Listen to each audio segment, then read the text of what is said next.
Hi guys, this is Sultan, and I thought I'll make a special video regarding what's happening in Pakistan because it's very important that I keep you guys up to date, as the implications could be terrible, not just for the peace and stability of Indian subcontinent, but also of the world. And I'll explain to you step by step. So please bear with me for the next 15-20 minutes. So let me give you a brief rundown on how it actually started so you understand the context. In 2015, Charlie Hebdo published cartoons of Prophet Muhammad, which angered the Muslim community.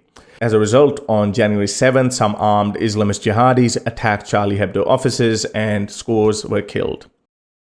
In 2020, trials against the perpetrators started, and as a result, Charlie Hebdo decided to republish those cartoons. That again started the debate about whether we should draw cartoons of Prophet Muhammad or not. A French teacher by the name of Samuel Paty decided to show those Charlie Hebdo cartoons in his classroom to give a lecture on freedom of expression. That again angered some of the Muslim students of the school. They went home, told their parents, and parents told the local mosque. And one of the mosques actually showed the details of who this French teacher was, where he works, etc. on their Facebook page. They did that with the intention that someone will take care of him. And that's exactly what Abdullah Anzorov did on 16th of October by killing and beheading the French teacher Samuel Paty. Consequently, this outraged the entire French Republic, and French President Emmanuel Macron gave the state funeral in honor of Samuel Paty. But also what he did was to show the cartoons of Prophet Muhammad on the government buildings as an act of defiance. Now, this was the first time when a Western government blasphemed or made fun of Prophet Muhammad at a state level. Previously, cartoons were made by Charlie Hebdo, those Danish cartoons, and from time to time, local citizens, private citizens have been blaspheming. But this was the first time when an actual Western state blasphemed. This again angered the entire Muslim world. Turkish president called Emmanuel Macron a crazy man. Protests erupted all around the Muslim world, but one country in particular, Pakistan, took special offense to it, as they claim to be the biggest lovers of the Prophet. And in Pakistan, there was one political party behind this, TLP, Tehreek-e-Labbaik Pakistan, headed by a far-right radical Islamist extremist Khadim Rizvi. They put forward two demands in front of the Pakistani government. Number one, expel the French ambassador. Number two, boycott French products. In secret, government made a pact with them that by April 20th, 2021, they would have accomplished these two targets. In the meantime, in November 2020, the head of this political party, TLP, Khadim Rizvi, was found dead officially due to coronavirus. However, conspiracy theories started emerging straight away that he was assassinated by the Pakistani government, as it had become the Frankenstein monster the Pakistani establishment had created themselves. If he was murdered or even died naturally, Pakistani government and establishments were hoping that this matter will go in the back burner and people will soon forget about it. But as soon as Khadim Rizvi died, his own son, 26-year-old Saad Rizvi, took hold of the political party. According to Khadim Rizvi himself, is even more radical than himself. As it is now clear, Pakistan government had been negotiating with this radical extremist for the last few months. However, he would not budge or take a single step back. Fast forward April 2021, here we are. The negotiations fell apart and no outcome was reached. Wide-scale protests and demonstrations erupted all across Pakistan, mainly in Punjab, Pakistan's biggest and most populous province. Scores of people have been killed already. Scores of police officers have been killed and injured already, but neither two parties are budging from their original position.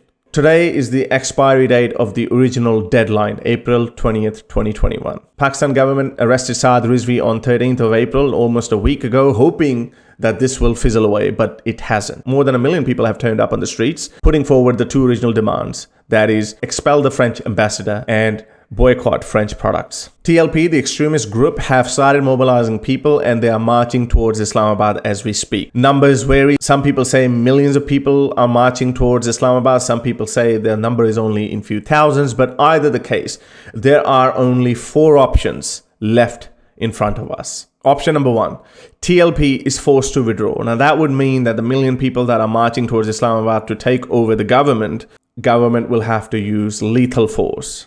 That would mean thousands of people will die.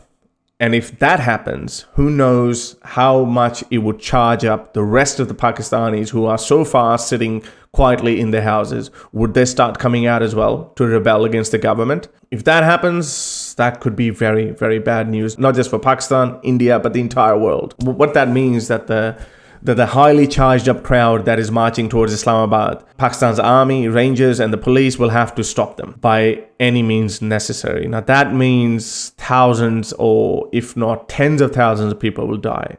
That could have far bigger implications than we can imagine, because this is not like beating Taliban, because Taliban were Afghans. They were inspired by the Afghani Taliban movement. That's why Pakistanis stood up against them, and therefore it was easier to beat Taliban. Pakistan has never faced this scale of Islamist movement in its history. And the problem is a lot, and I mean millions of people are on their side, or they hold sympathy for these people. Now, the option number 2 is TLP is forced to withdraw. Now, as I said, this is the least likeliest, yet it's the best outcome. That would mean that TLP would just give up everything. As we know, the Pakistani government is actively negotiating with TLP, but they are not backing down. They are saying, all we want is to expel the French ambassador and boycott French products. Boycotting French products is not really a big deal, because neither Pakistan nor France are each other's big exporting partners.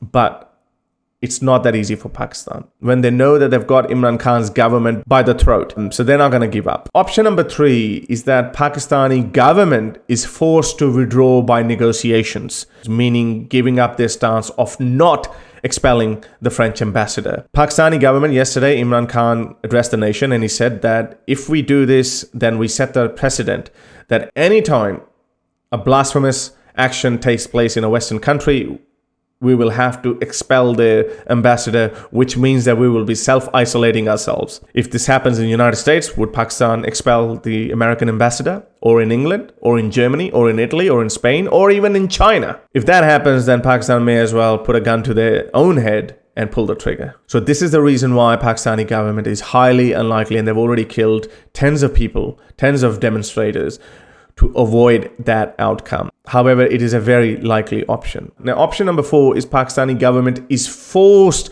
to withdraw by force, not by negotiation, but by force. That could mean 2 things: either military takeover, which is not good for democracy in Pakistan, which is the longest running stint of democracy in Pakistan, approaching 13 years, or Islamist takeover. Now, that is also a very, very likely option, and this is the most dangerous outcome out of all the 4 outcomes I'd put forward. Needless to say that if this happens, then according to the radical preacher Khadim Rizvi himself, that his son is far more radical than himself. And Khadim Rizvi was no Dalai Lama. When this Charlie Hebdo thing happened back in 2015, and in 2020, he said, why don't you nuke France? He kept saying that we should nuke France. That's how radical he is. And he thinks that his 26-year-old son is far more radical than himself. So imagine what would happen if he comes to power. Now, it is also, I must say, not very likely, but it is a very dangerous option. Pakistan could descend into civil war. Now, Pakistan military, which is the most powerful outfit in Pakistan, could face defections. Pakistan military itself as an institution is not an Islamist institution. They would not want these crazy radicals taking hold of the power. But if defections start happening, they would be helpless as well. I want to say to these meaningless trolls who are peddling this unrest in Pakistan from India, I want to salute to their wisdom. I really do. I mean, these people are so stupid. What do they think will happen if Pakistan destabilizes? What would happen? If this happens, if TLP takes over, if they come to power, what do you think would happen? These guys are not afraid of the MAD policy, the mutually assured destruction policy. They're not afraid of that.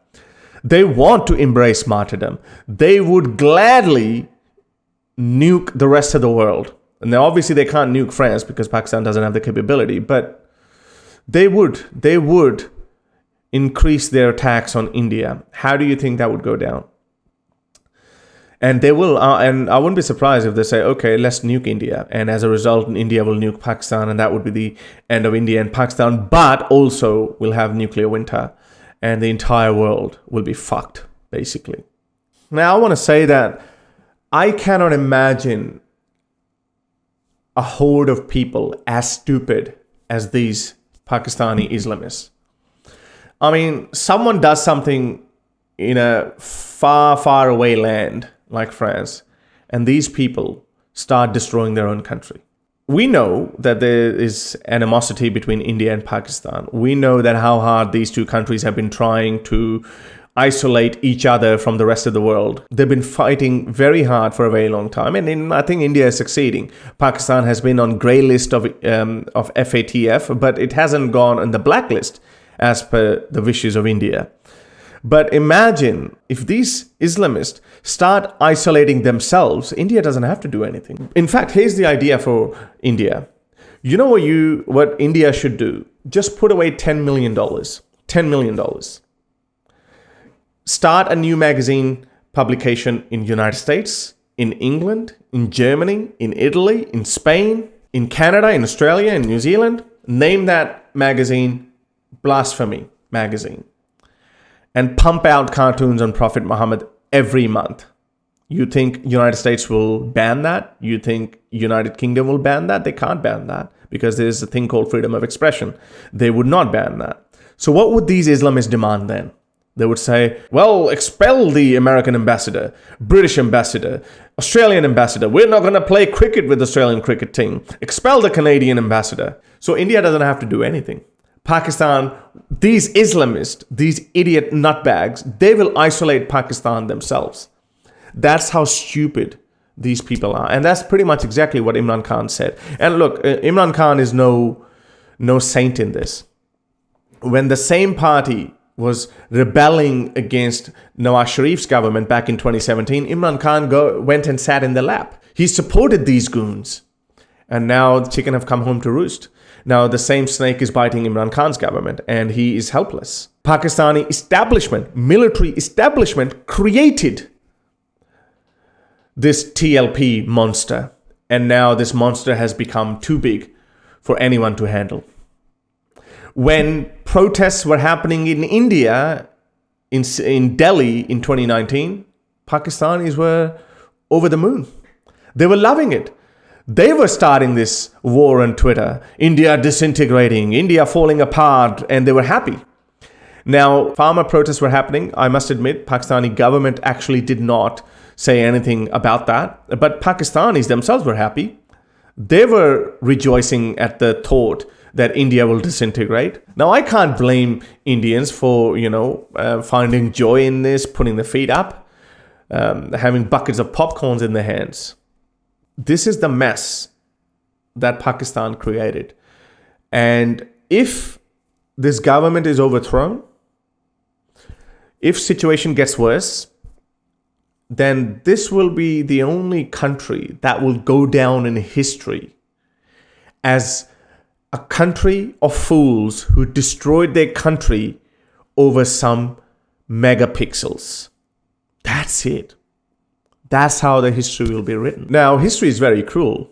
We all know when we zoom in, when we narrow down on how the World War I started, we trace it back to the assassination of Archduke Franz Ferdinand by a Serbian nationalist. And that just went out of control. Nobody predicted where it would lead. And then we know what happened. Millions of people died.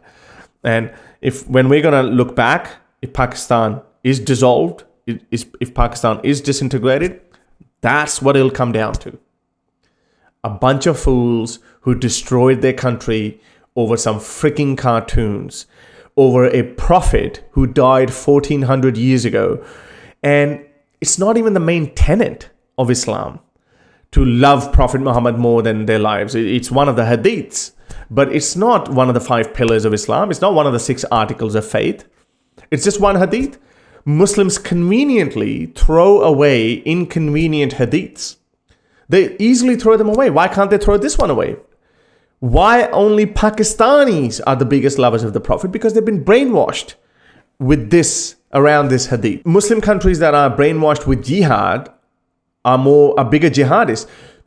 Muslim Islamist jihadis in Uzbekistan, in Tajikistan, in Turkmenistan, in those countries, those countries have produced some of the most brutal jihadists. Where are they? Why are they not talking about this? Because they were not indoctrinated with this particular hadith that you have to love Prophet more than your own life. They were indoctrinated with you have to fight for Islam. And that's why the foot soldiers, the most bravest, fearsome foot soldiers of Al-Qaeda were Tajiks, Uzbeks, the Central Asian jihadis. But in Pakistan, they're not big jihadis. They're nowhere near them. But when it comes to loving the Prophet, they see no qualms in destroying their own country. So I am sure that the world superpowers like United States and China will be watching it very closely, because if Pakistan disintegrates, if Pakistan falls in the hands of Islamists or even the military, it's going to have far worse implications, because if it falls in the hands of Islamists, get ready for a nuclear war. That is very, very likely to happen. All the stupid Indians who are laughing and enjoying that, hey, yes, Imran Khan is gone. Imran Khan, you can hate him all you want, but he's not going to throw nuclear bombs on India or anywhere. These guys will. So fingers crossed, next 24 hours are very, very crucial. I hope option 2 is the outcome, but it is a very unlikely option. I think option 3 is probably what's going to happen. I think Pakistani government is going to be forced to withdraw and they by negotiations, and they're going to expel the French ambassador, which will have far worse implications later on. That would mean that Germany, Spain, and Italy, and even United Kingdom will withdraw their ambassadors. I think 30% of Pakistan's exports are to these countries. And if that happens in an already crippling economy, Pakistan is going to go further down in the abyss of oblivion. Stay with me for the next 48 hours. I will try to keep you up to date as much as I can. Until next time, that's it for now. To help me produce more videos like these, support me on Patreon or PayPal.